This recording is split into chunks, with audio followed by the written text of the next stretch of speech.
So we're doing a school project on redlining. Do you know what that is? No. Okay.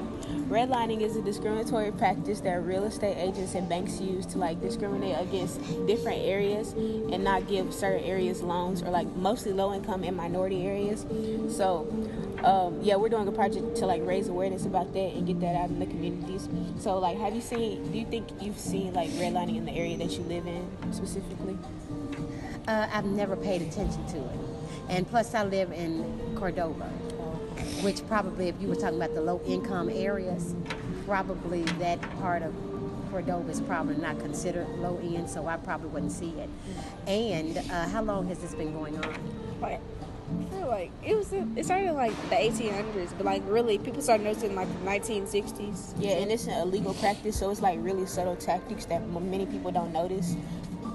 So yeah, things like that. And it's doing what? Is it bringing down more of the low income communities? Yes, or? because they're not allowed to get loans for like their houses and stuff, and not being able to pay mortgages for their houses, and it's like keeping them in a continuous cycle of like controlled poverty. So basically, that's what that is. How do you think that could affect low-income people if they're continuously being put down by like banks and realtors and stuff like that? Well, for that reason, they will never grow, but they'll always have the rich and they'll always have the poor. And a lot of times those are people's jobs to keep them at that level, because the people that are living in poverty are the ones they're looking forward to cause the most trouble, which keeps the police department pretty much being paid. And you have your good and you have your bad. You have your high, you have your low. So this is a part of life that they want to continue to control. And without that portion of the world, if everybody was on the same level, there would be no reason for certain jobs. See what I'm saying? Just like littering.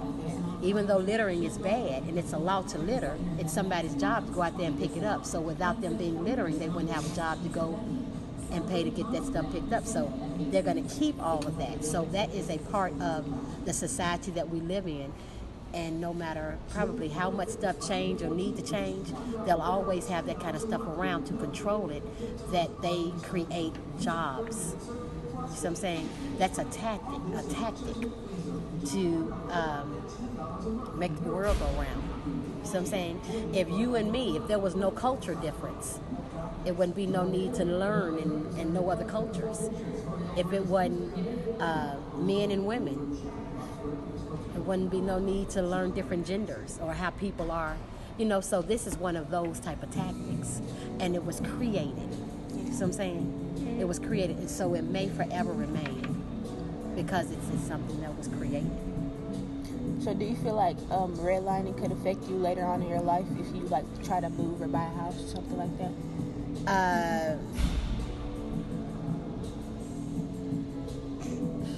If I was looking at real estate, most likely I wouldn't look in an area that is already down, even though the house could be $30,000, because even if I fixed it up, it would probably, as a realtor, would be hard for me to maintain a tenant.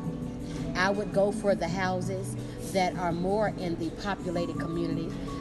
Even though the market would be higher, I could at least may profit if I get a tenant, but then depending on where the location is, I would probably forever keep a tenant. And the lower poverty areas, they don't, it's cheap, but cheap ain't always good.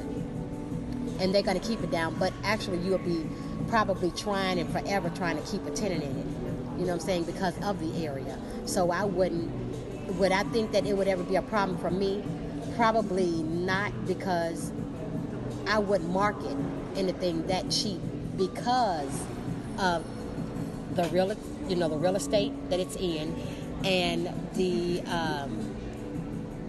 the way that they have presented the market, meaning your land value, your asset, your value of that property would never be worth anything because of the neighborhood.